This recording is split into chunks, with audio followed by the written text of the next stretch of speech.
The probability of sampling procedures are mostly used in which of the following researches? Sampling procedures are mostly used in which of the following research? எதெல்லாம் அது பண்றாங்க? Experimental research, survey research, phenomenology research, action research, correlation design based research சொல்லிட்டு கேட்டிருக்காங்க. இதுக்கு என்ன answer வரும் அப்படின்னு சொல்லி நீங்களே சொல்லுங்க. இதுல வந்து சாம்பிளிங் ப்ரொசீஜர் அப்படிங்கிறது வந்து ஆக்ஷன் ரிசர்ச் என்னதான், அது ப்ராப்ளத்தை சால்வ் பண்ணும். அது வந்து சாம்பிளிங்ல அது வராது. ஸோ டி வராது. இது வந்து அடிச்சு விட்டுருங்க. ஆக்ஷன் பேஸ்ட் ரிசர்ச் வந்து சால்வ் வந்து இமீடியட் ப்ராப்ளம். ஸோ டெஃபினட்டா சியும் டியும் வராது. ஏபிசியா ஏபிஏன்னு பார்ப்போம். So correlation design based ரிசர்ச்னா வந்து உங்களுக்கு தெரியும் வேரியபிள் இதுல வரும். வேரியபிள் வந்தாவே டெஃபினட்டா அது ப்ராபபிலிட்டி சாம்பிளிங் ப்ரொசீஜர் தான் வரும். இப்போ ஆன்சர் வந்து உங்களுக்கு என்ன வரும்? ஏ பி. ஏன்னா கோ ரிலேஷன் டிசைன்ங்கிறது வேரியபிள் சம்பந்தப்பட்டது ரெண்டு சம்பந்தப்பட்டதுனாவே உங்களுக்கு ப்ராபபிலிட்டியில வரும். நம்ம ரேண்டம் சாம்பிளிங் ப்ராபபிலிட்டி சாம்பிளிங் பண்ணுவோம். ஸோ இ வந்தாவே அது டெஃபினட்டா ப்ராபபிலிட்டி சாம்பிளிங்ல வந்துடும். ஐ மீன் கோ ரிலேஷன் வந்தாவே அந்த டேர்ம் வச்சு என்ன பண்ணலாம், கோ ரிலேஷனல் வேரியன்ஸ் வேரியபிள் வந்தாவே அது ப்ராபபிலிட்டியில வந்துடும். அப்படி பார்த்தா ஈங்கிறது ஒரு ஆப்ஷன் ரெண்டுல இருக்கு. ஆக்ஷன் ரிசர்ச் வந்து டி இருக்கிறதுனால இந்த ஆப்ஷன் வராது. ஏன்னா அது ப்ராப்ளம் சால்விங் ரிசர்ச்.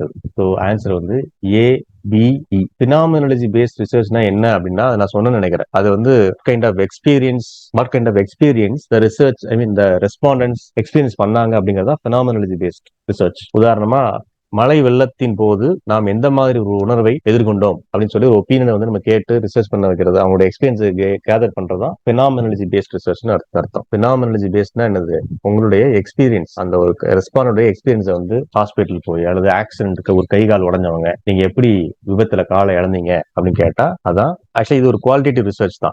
இது வந்து focused on individuals and their experiences in the world. அதுதான் பினாமினாலஜி. அது எந்த மாதிரி எக்ஸ்பீரியன்ஸ் வச்சுக்கலாம். இப்போ உதாரணமா நீங்க டிஆர்பி எக்ஸாம் பாஸ் பண்ணிட்டு அல்லது செட் எக்ஸாம் ரிசல்ட் வந்ததும் பாஸ் அப்படின்னு சொல்லி நீங்க ஸ்கிரீன்ல பாக்குறீங்க. அந்த நிமிடம் உங்களுக்கு எப்படி உங்களுக்கு உணர்வை விவரிங்க அப்படின்னு சொல்லி நான் உங்கள்கிட்ட போய் ஒப்பீனியன் கேட்கறேன்னா டேட்டா கேட்கறேன்னா அதுதான் பினாமினாலஜி பேஸ்ட் ரிசர்ச்.